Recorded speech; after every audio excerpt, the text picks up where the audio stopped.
क्या है सनातन धर्म? हिंदू धर्म को ही प्राचीन काल में सनातन धर्म कहा जाता था, क्योंकि 1000 वर्ष पहले हिंदू शब्द प्रचलन में नहीं था। इसका मतलब यह है कि प्राचीन काल के सनातन धर्म को ही हम आज हिंदू धर्म के नाम से जानते हैं। यह परंपरागत वैदिक धर्म है, जिसमें परमात्मा को साकार व निराकार दोनों रूप में पूजा जाता है।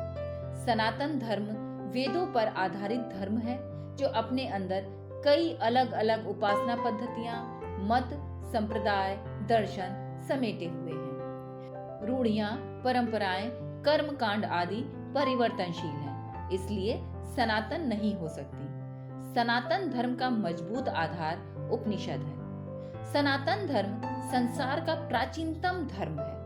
सनातन का शाब्दिक अर्थ है शाश्वत या हमेशा बना रहने वाला, कालातीत, जो समय के साथ बदले नहीं। इसका मतलब है जो सदा से है, जो सदा रहेगा, जिसका न कोई आरंभ है न कोई अंत है। इसे निम्न संदर्भ में भी प्रयोग किया जाता है: परंपरानुसार चला आता हुआ, स्थायी, अनंत, अमर, लगातार। सनातन धर्म धर्म से ज्यादा जीवन का मार्ग है। सनातन धर्म को किसी इंसान ने नहीं बनाया, इसलिए वह मिट नहीं सकता।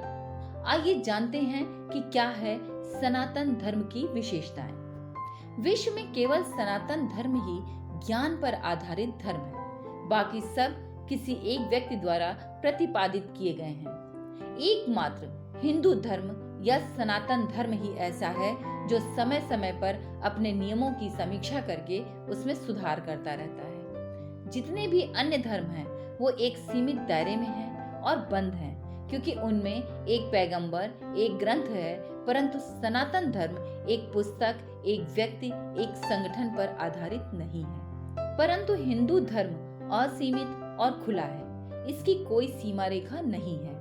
ये विचार से नहीं, विवेक से विकसित हुआ है। अन्य धर्म ये मानकर चलते हैं कि समय अपरिवर्तित रहता है और व्यक्ति का विवेक भी। इसी कारण अनेक धर्मों में वैचारिक कट्टरता पाई जाती है। वेद कहते हैं कि ईश्वर अजन्मा है, उसे जन्म लेने की आवश्यकता नहीं है। उसने कभी जन्म नहीं लिया और न वह कभी जन्म लेगा।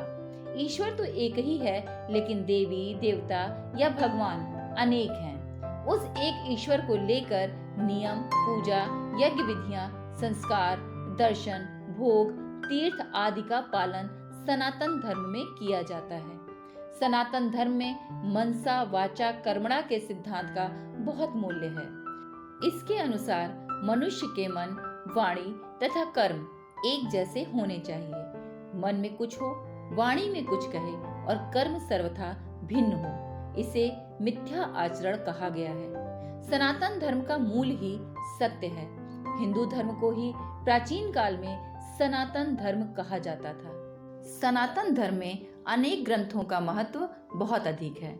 इनमें चारों वेद, ऋग्वेद, यजुर्वेद, सामवेद, अथर्ववेद, उपनिषद, पुराण, रामायण, महाभारत, गीता, रामचरितमानस सम्मिलित हैं। साथ ही प्रतीकों में ओम व स्वास्तिक का बहुत महत्व है। सनातन धर्म को वैदिक धर्म कहना भी पूरी तरह से उचित नहीं है, क्योंकि सनातन धर्म वेदों से पहले भी था। सनातन धर्म के अनेक साक्ष्य, जैसे रुद्र, मदर गॉडेस आदि सिंधु सभ्यता से ही मिलने लगते हैं। सनातन धर्म केवल वेदों पर ही आधारित नहीं है, हालांकि वेद सनातन में मजबूत स्तंभ अवश्य हैं। कई बार हिंदू धर्म को आर्य धर्म भी कह दिया जाता है। आर्य किसी जाति या धर्म का नाम नहीं है। इसका अर्थ सिर्फ श्रेष्ठ ही माना जाता है, अर्थात जो मन, वचन व कर्म से श्रेष्ठ हो वही आर्य माना जाता है। इस प्रकार आर्य धर्म का अर्थ श्रेष्ठ समाज का धर्म होता है। प्राचीन भारत को आर्यावर्त भी कहा जाता था, जिसका तात्पर्य श्रेष्ठ जनों के निवास की भूमि था। आर्य का अर्थ है शिक्षित व सुसंस्कृत व्यक्ति और हिंदू का अर्थ है हिंदू धर्म का पालन करने वाला व्यक्ति। सनातन धर्म से ज्यादा जीवन मार्ग है। माननीय उच्चतम न्यायालय ने अपने 1995 के एक निर्णय में कहा था कि हिंदुत्व का मतलब भारतीयकरण है और उसे मजहब या पंथ जैसा नहीं माना जाना चाहिए। तत्कालीन चीफ जस्टिस J.S. वर्मा के नेतृत्व वाली सुप्रीम कोर्ट की खंडपीठ ने कहा था कि हिंदुत्व धर्म नहीं बल्कि जीवन शैली है। हिंदुओं के धर्म को सनातन धर्म संबोधित किया जाना चाहिए क्योंकि अन्य नाम पूरी तरह से फिट नहीं बैठते। आर्य धर्म कहने में आर्य श्रेष्ठता का द्योतक है, धर्म का नहीं। वैदिक धर्म कहना सनातन को वैदिक काल तक सीमित करना होगा, जबकि सनातन धर्म के प्रामाणिक पुरातात्विक प्रमाण सिंधु सभ्यता से ही मिलने लगते हैं। हिंदू धर्म कहना उचित नहीं है क्योंकि 1000 वर्ष पहले हिंदू शब्द प्रचलन में नहीं था, जबकि सनातन धर्म हजारों साल से है। सनातन धर्म अनंत काल से है और अनंत काल तक रहेगा। नेशन बिल्डिंग प्रोडक्ट्स चैनल को यदि आप राष्ट्र निर्माण हेतु उपयुक्त पाएं तो लाइक और सब्सक्राइब करें।